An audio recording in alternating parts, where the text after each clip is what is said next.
BFM Business présente Edwige Chevrillon, la grande interview.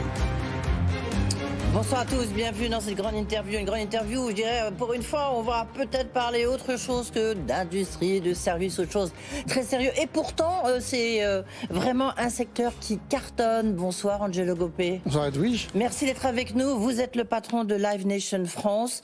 Et surtout, j'ai envie de dire, là, merci d'être venu parce que vous avez un emploi du temps extrêmement chargé. Vous êtes en charge de la tournée en France de Beyoncé, cette tournée complètement dingue qui fait exploser tous les compteurs. Je crois qu'on parle de 2 milliards de dollars. Bref, c'est quelque chose de fou. Vous allez tout nous raconter. Ce qu'on peut dire, c'est que pour l'instant, vous étiez hier, il y avait le concert de Metallica. Demain, c'est Metallica. Ce soir, c'est samedi, c'est Burna Boy. Vendredi d'après, c'est justement Beyoncé. Peter Gabriel avant. J'ai oublié Peter Gabriel, c'est pour vous dire. Il y a Sting au château de Fontainebleau. Bref, la liste est très très longue, on va y revenir hein, évidemment. Un petit mot, ce qu'on peut dire d'abord, c'est que vous faites carton plein dans les concerts aujourd'hui. Ça cartonne les concerts. Je pense que on a la chance de se rencontrer dans une période qui était de malchance pour nous, qui était le Covid. Cette période est derrière nous. On a pu se rendre compte que depuis 2022, les gens ont envie de sortir, les gens ont retrouvé l'appétence au concert, ont envie de s'amuser et de participer à des grands événements. Et on peut voir cette année que les chiffres sont assez extraordinaires. Et ça a été pour 2022, 2023 va être historique, 2024 devrait être du même acabit. Je pense qu'on est revenu à quelque chose de normal où les gens prennent plaisir à venir voir les artistes. Oui, mais vous avez de la chance parce que lorsqu'on regarde le cinéma a du mal. Bon, d'accord, c'est le Festival de Cannes en ce moment, mais on voit bien que les Français, notamment, mais pas que, ont eu du mal à retrouver le chemin des salles de cinéma. Là, visiblement, les concerts, au contraire, ils ont envie d'y aller, quoi. C'est lorsqu'on regarde la difficulté qu'on peut avoir pour dégoter un billet chez vous, ça veut dire que c'est un carton. Il faut savoir que pendant le Covid, on a eu les applications, on a eu Netflix, on était chez soi, on a pu regarder des films. Rien ne remplacera le live. Donc c'est tout le débat qu'on a eu pendant le Covid avec les retransmissions en streaming aujourd'hui. Le live, c'est pour les gens l'un des endroits de concert où ils ont le plus d'émotions. Parce que le live, ça nous ramène à une histoire, ça nous ramène parfois à des histoires amoureuses, des histoires de famille. C'est des souvenirs et c'est quelque chose en termes d'émotion qui est plus fort que le reste. Oui. Alors on va parler quand même de cette tournée incroyable. Enfin, en tous les cas, c'est ce qu'on dit. Les chiffres sont fous de Beyoncé. Visiblement, le spectacle a l'air d'être pharaonique. Là, c'était au Stade Baudouin en Belgique. Et donc, vendredi prochain, c'est au Stade de France. C'est complètement blindé de chez blindé. J'ai presque essayé de vous demander une place, mais j'ai pas osé parce qu'à mon avis, la liste doit être très très longue. Plus sérieusement, racontez-nous quand il y a une star comme Beyoncé qui débarque en France.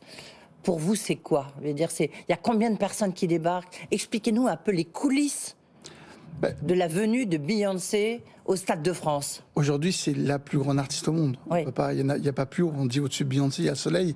C'est ça, je pense qu'au-dessus du soleil, il y a Beyoncé. C'est la plus grande star, c'est un show qui est démentiel. C'est quelqu'un qui adore monter sur scène, qui adore monter des productions qui sont assez extravagantes. Elle change de costume, elle a des danseurs, elle a des musiciennes. Il y a 250 personnes sur la route, il y a 70 camions, il y a 40 bus. C'est la plus grosse tournée, en tout cas, dans le monde cette année. Celle qui va attirer le plus de monde, celle qui va vendre le plus de billets. Et je pense qu'on a vu déjà le spectacle et en Belgique et au Danemark la semaine dernière. Je pense que le spectacle est à la hauteur des attentes. C'est la diva, c'est la queen, c'est Beyoncé. Et donc vous, Angelo Gopé, c'est vous qui êtes en charge de ça. Enfin, en France, c'est quoi votre emploi du temps? Parce que j'imagine que ça doit être extrêmement compliqué à gérer, parce que vous devez gérer tous les people qui ont envie de venir. Vous devez gérer Beyoncé, tout le monde, les 250 personnes, les 70 camions. Il a fallu gérer l'annonce. Déjà, la vente des billets qui est partie très vite, les 400 000 personnes qui étaient dans les attentes. Il a fallu gérer l'équipe Valérie. En les attentes 400 000 personnes qui étaient dans la file d'attente. Il a fallu gérer Valérie Pécresse qui a voulu faire la publicité sur Beyoncé. Et maintenant, il faut gérer entre tous les concerts qu'on a, effectivement, toute cette liste de gens qui veulent des places pour le concert la semaine prochaine et les gens qui n'arrivent pas à comprendre que, malheureusement, si on aurait pu faire 4-5 concerts, on l'aurait fait. Ils auraient tous été complets. Malheureusement, on ne peut pas. On en a un. Il faut s'en contenter, il faut être heureux. On joue à Marseille le 11. En tout cas, il y a une attente assez incroyable sur Beyoncé. Et pour vous, c'est un niveau de stress colossal? Non. Non, pourquoi? parce que... faut savoir qu'entre... Tout est totalement géré, tout est prévu? Tout est prévu, mais il faut savoir qu'entre le 2 mai et le 2 août, on doit avoir 700 concerts. On a 28 stades, on a des festivals, on a des concerts, on a les Astes français. Donc on peut être stressé. Déjà, on commence par être heureux de ce qui se passe, que les concerts aient repris, heureux d'être remonté sur scène, heureux de pouvoir travailler de sa passion. Et après, je pense qu'on vit au jour le jour par rapport à ce qu'il y a. Puis comme je dis tous les soirs, chaque jour suffit sa peine. On gère Metallica demain, on va gérer Burna Boy et lundi on va commencer à s'affairer à toutes les problématiques qu'on parle sur Beyoncé. Vous avez entendu la rumeur qui court? Non. Non? Il y a une rumeur qui dit que Madonna monterait sur scène. Pourquoi pas? Je pense que... Vous ne dites pas non? Aujourd'hui, je sais pas, la rumeur, je sais pas d'où elle vient. Ce que je sais aujourd'hui, c'est que Paris... Est-ce que ça peut être un tout petit peu vrai? Non, je pense pas. Non? Il peut y avoir d'autres personnes. Tout le monde est à Paris la semaine prochaine. Il faut savoir qu'on a une espèce de planète qui est alignée. C'est que la semaine prochaine, qui est le 26, on a la fin du Festival de Cannes, le Grand Prix de Monaco, Roland Garros et la Queen Bee qui est à Paris. Donc à partir de là, on peut s'ouvrir sur toutes les hypothèses de ce qui peut se passer. Mais en tout cas, Paris, depuis 2 ans, a retrouvé ses notes de noblesse. Paris est la ville lumière dans le monde entier et tout le monde se presse pour venir aujourd'hui aller assister à un spectacle à Paris. Un spectacle, je ne vais pas vous demander, si on va essayer, l'ensemble de la tournée européenne de Beyoncé, ça se chiffre à combien? Je ne sais pas le chiffre en tête, mais... faut calculer, je ne sais plus combien de dates il y a, mais c'est complet partout. On dit que ça vous rapporte Live Nation 2 milliards de dollars. On confond chiffre d'affaires et bénéfices. Ouais. C'est pas ça vous rapporte, c'est que je pense que c'est pas 2 milliards, c'est la tournée mondiale qui a dû rapporter de l'argent et pas 2 milliards, c'est un chiffre d'affaires. Après, une fois que vous avez passé chiffre d'affaires, c'est toute la problématique qu'on a aujourd'hui sur les ventes de billets. Il y a extrêmement de coûts qui sont inhérents aujourd'hui à des spectacles. Ouais. Ah, Angelo Gopé, on dit que les billets, justement, c'est entre 85 €, très peu, 3 000 € au marché noir. C'est combien un billet de Beyoncé? Déjà, il faut savoir que 99% des billets sont entre 79 € et 200 €. Il y a très peu de billets qui sont élevés. Ceux qui sont élevés, ce sont des packages. C'est-à-dire que vous avez payé 3 000 € pour être assis sur scène à côté de Beyoncé. Il y a des gens qui ont cette expérience. Et c'est normal qu'ils puissent la payer. Aujourd'hui, vous allez voir un match de basket sur la NBA, finale des playoffs, assis, premier rang, Lakers, 70 000 $. Personne ne pose la question. Donc, si des gens ont les moyens de le faire et qui veulent être près de l'artiste et qui veulent vivre cette expérience qui est unique et exceptionnelle et qui veulent le payer, pourquoi pas? En tout cas, les gens vont acheter, ils sont heureux. Je pense que si j'avais eu l'argent, moi, je le ferais. Ouais. Il y a quand même une polémique qui vous dépasse aussi quand même, et comme c'est vous qui faites tous les grands concerts là dans les prochains, parce qu'il y a aussi, on va en parler, le Lollapalooza, ils sont pas quand même un peu chers le prix des billets? Mais il faut savoir que le prix des billets... On pourra presque faire le lien avec les Jeux Olympiques 2024. Mais je pense qu'il faut surtout se dire que la vie a augmenté depuis 2 ans. Le problème, c'est qu'aujourd'hui, quasiment tous les prestataires ont pris 30 à 40 à 50% d'augmentation. L'essence a doublé. Donc quand vous prenez avant, c'est un exemple que je cite mais qui est important, un bus de tournée avant était à 2 000 € par date. Aujourd'hui, un bus de tournée est à 4 000 €. Quand vous avez une tournée comme Beyoncé avec 20 ou 40 bus, c'est 40 fois 2 000 €, c'est 80 000 € d'augmentation sur une date. Pareil pour les camions, pareil pour la nourriture, pareil pour le reste. Donc forcément, il y a un coût de la vie qui a augmenté. Et moi, je trouve que les 40% d'augmentation qui ont été pris sur les billets, si on compare la dernière tournée de Beyoncé en 2018 et celle-ci, on n'a pas eu des billets qui ont pris 50% d'augmentation. On a dû augmenter à tout casser de 10%. Lorsqu'on est un producteur comme vous... tous ces artistes qui sont sur scène, est-ce qu'ils marchent tous aussi bien? Parce que là, vous parlez de Beyoncé au-dessus, la Queen au-dessus du soleil, donc d'accord. Mais en dessous, il y a des planètes. Est-ce que tout le monde cartonne en ce moment? Beaucoup de personnes marchent. Et malheureusement, l'effort qu'il faut qu'on fasse, et c'est le danger qui nous guette et sur lequel je suis assez actif et je sonne la sonnette d'alarme, la sonnette d'alarme depuis quelques temps, ce sont les artistes émergents. Aujourd'hui, les gens ont du mal à aller voir les jeunes artistes émergents et parce que 2021, 2022, on a décalé des shows. Donc il y a toute une génération d'artistes qui ne sont pas montés sur scène et ceux-là, on risque de les perdre. on doit se concentrer sur les 3-4 prochaines années à continuer à faire émerger des artistes parce que ce seront les têtes d'affiche dans 4 ou 5 ans. Et si aujourd'hui ils n'émergent pas, nous serons en manque de têtes d'affiche et on aura du mal à remplir nos salles et nos festivals. Mais comment vous expliquez que cette relève a du mal à s'imposer? Parce que là, les gens sont sur les grands noms. Il faut dire, attendez, il y a Bruce Springsteen, enfin c'est par vous, mais donc Sting, Beyoncé, Metallica, Peter Gabriel. Je pense que les prix des places aujourd'hui pour les artistes émergents sont entre 15, 20 euros. Il faut aller les voir. Je pense qu'il est important de les pousser. On se doit de trouver un moyen de continuer à les accompagner, à leur donner des plateformes de visibilité. Encore une fois, je pense que c'est eux qui seront dans les stades dans 5, 7 ou 8 ans. Et notre devoir à nous, producteurs, institutionnels, salles et festivals, c'est de les mettre sur scène et de les montrer au public. Quelle est la musique qui cartonne le plus? Je pense qu'aujourd'hui, on est sur une musique actuelle qui est vraiment très très large. Ça va du K-pop, puisqu'on fait des concerts de K-pop. On met le premier groupe de K-pop en tête d'affiche de Lollapalooza au mois de juillet. K-pop, reggaeton, afrose. On est complet avec Burna Boy, un artiste africain qui fait 40 000 personnes samedi soir. La musique urbaine, la musique pop, la musique rock. Je pense qu'aujourd'hui, les gens ont écouté beaucoup de musique pendant le Covid. Il y a beaucoup de gens maintenant qui sont sur les plateformes, qui écoutent de la musique. Donc il y a plus, ils sont plus sur une sectorisation de la musique. Ils écoutent de tout. Et je pense que cette appétence, elle vient sur le fait que l'ensemble de la musique actuelle marche. Si on regarde un petit peu votre programme en dehors, parce que il y a Marseille avec Beyoncé, mais vous êtes aussi partout. L'Arena à Metz, vous êtes dans les festivals.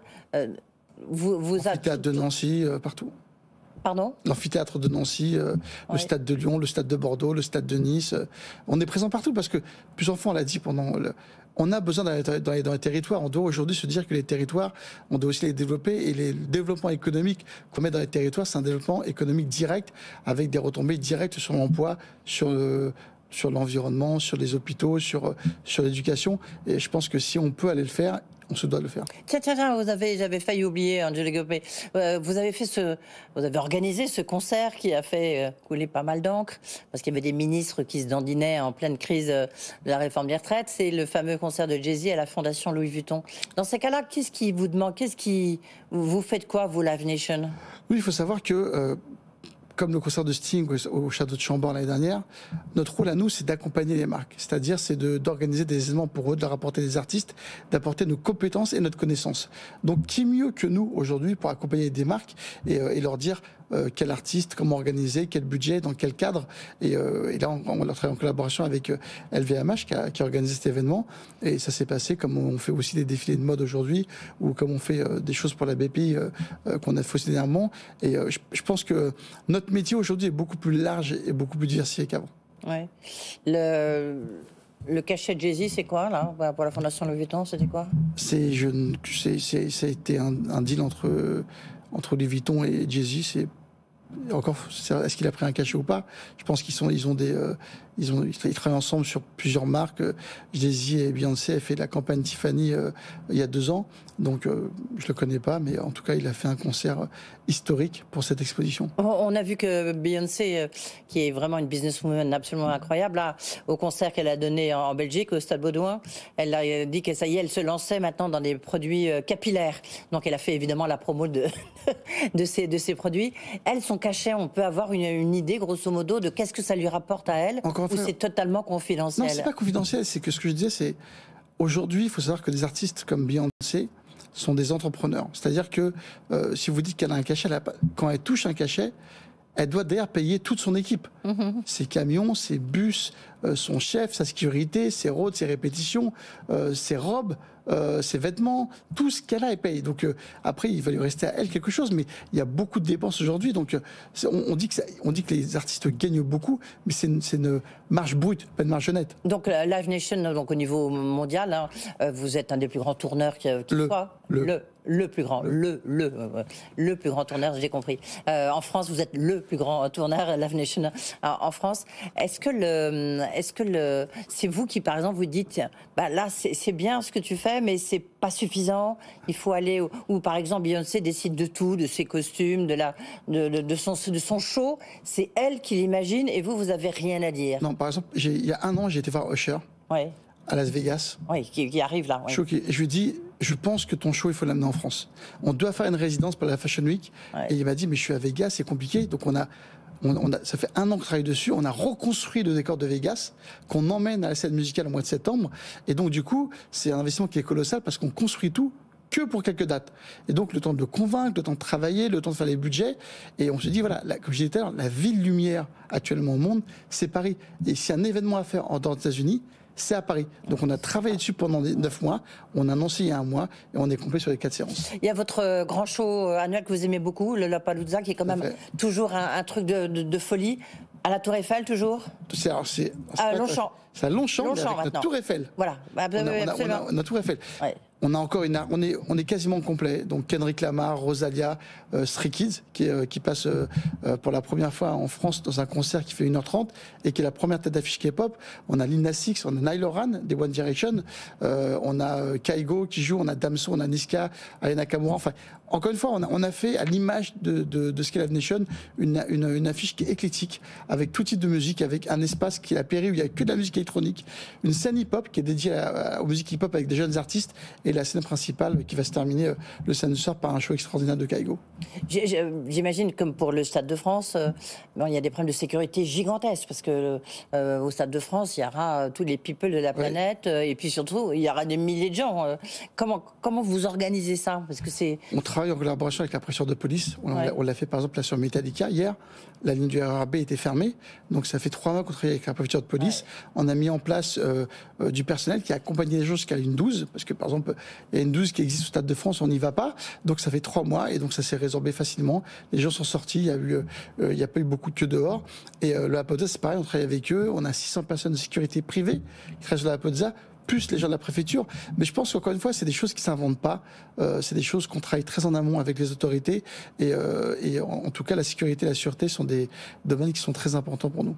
On va dire un mot de la radio que vous lancez. Mais juste avant, je voudrais qu'on parle des Jeux Olympiques 2024. Parce que vous avez dit 2022 a été très bien, 2023 va être extraordinaire, 2024 aussi. Mais il n'y aura pas de concert en 2024, alors, 2024 au moment des Jeux Olympiques. 2024, a priori, pour nous, aurait dû être exceptionnel. Oui. On a une problématique, c'est que tous les lots de concerts sont fermés. Oui. Pas de Défense Arena, pas d'Accor Arena, pas de Stade de France.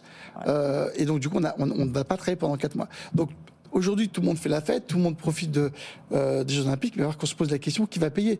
Nous, on a des équipes qui ne vont pas travailler pendant 4 mois. Personne ne parle de rien. On ne travaille pas. C'est 150 millions d'euros de chiffre d'affaires qu'on n'aura pas entre le mois de mai et le mois d'octobre. Oui, qui en plus, ce sont les grands mois, voilà. les mois les plus... Il va falloir qu'on s'assoie autour de la table avec le gouvernement et qu'on se dise comment on fait. Donc on a une possibilité de peut-être d'activité partielle, mais c'est négligeable par rapport à tout ce qu'on a comme manque à gagner. Donc, et pour l'instant, vous avez un écho du côté du ministère de la Culture, maintenant qu'il est venu au concert on travaille avec eux sur le Lollapalooza, parce qu'on essaie de trouver une alternative à Lollapalooza à Longchamp. Donc on travaille avec eux, et si jamais on ne l'a pas, on va s'asseoir et on va trouver des solutions. J'espère. Mais pour l'instant, rien n'est sûr. Rien n'est certain. Ouais.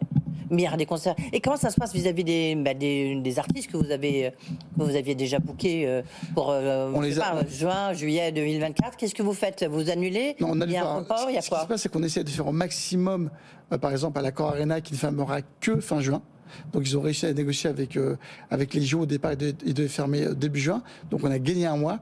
On essaie d'aller en province, sur les salles de province, sur les stades de province, mais eux vont s'arrêter le 15 juillet pour les Jeux Olympiques, pour les matchs de foot.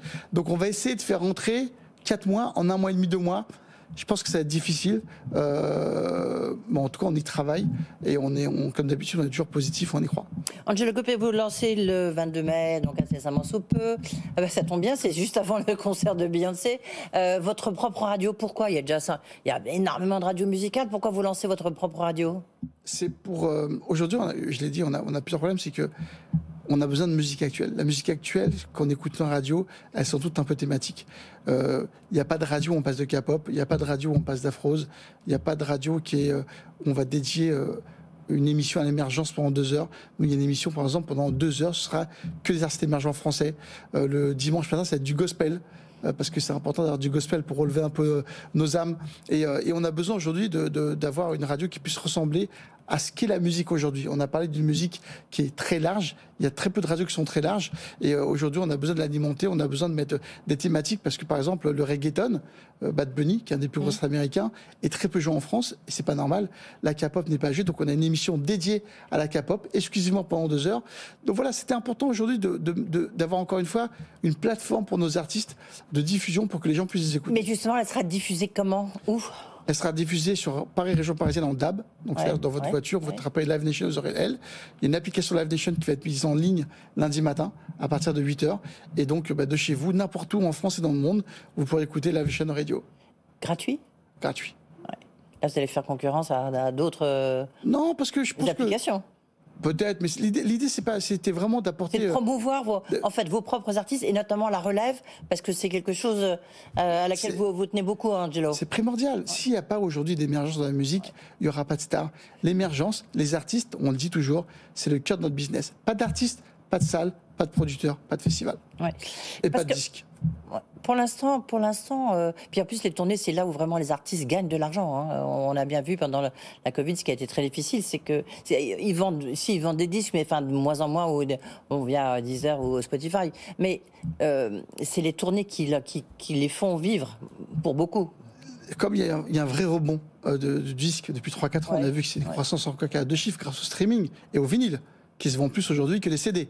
Mais donc, il recommence à gagner de l'argent sur le disque, mais la plateforme de live, elle est tellement gigantesque aujourd'hui parce que un artiste français, grâce au streaming, aujourd'hui, il joue en Amérique du Sud, il joue en Amérique du Nord, il joue en Australie, ce qui n'était pas le cas avant. Donc oui, effectivement, ils ont des cycles de tournée qui sont 2 ans. Ils gagnent un peu plus d'argent parce qu'ils font beaucoup plus de dates. Et c'est tant mieux pour eux parce que je pense que si eux ne sont pas là, nous n'existons pas. Parce que là, on voit bien, c'est quand même les grandes stars internationales américaines qui vous font vivre et qui font vivre tous les grands concerts. Il n'y a pas tellement de Français, en fait. Si, il y en a. C'est qui les grandes stars internationales? Allez-y. Non, mais que vous faites tourner aux États-Unis. Hein? Snake. Oui, Snake, d'accord. Snake, okay. On a fait un Parc des Princes complet. Ouais. Les gens en parlent pas, on a tendance à mettre de côté. Aux États-Unis. Alors aux États-Unis. Non, mais parce qu'il y a des stars en France, évidemment. Je veux dire, mais au-delà de l'Hexagone. Je pense que ça va prendre un peu de temps, mais grâce, je dis, à la digitalisation, les gens ont accès à des artistes jeudi qui commencent à remplir des salles. 1 tournée, 2 tournées, beaucoup plus de diffusion, un peu de promotion. Et je pense que dans 4-5 ans, on aura des vraies stars internationales. Mais il faut continuer à travailler. David Guetta est une star internationale. Ouais, et pour l'instant, ce sont des DJ. Donc on n'a pas d'histoire de barrière de langage. Ouais. Mais je pense qu'on doit continuer à travailler, on doit continuer à exporter, on doit continuer à être accompagné. Il y avait Stromae, enfin c'est pas pour vous. On doit continuer à...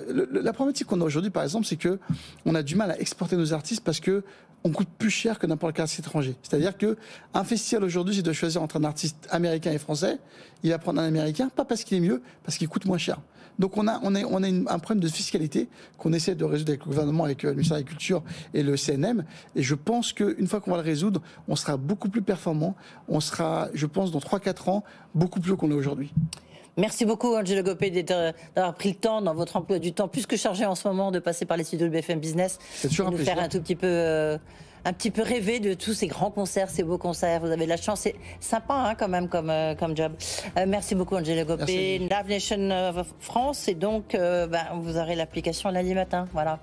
Merci beaucoup et bon concert.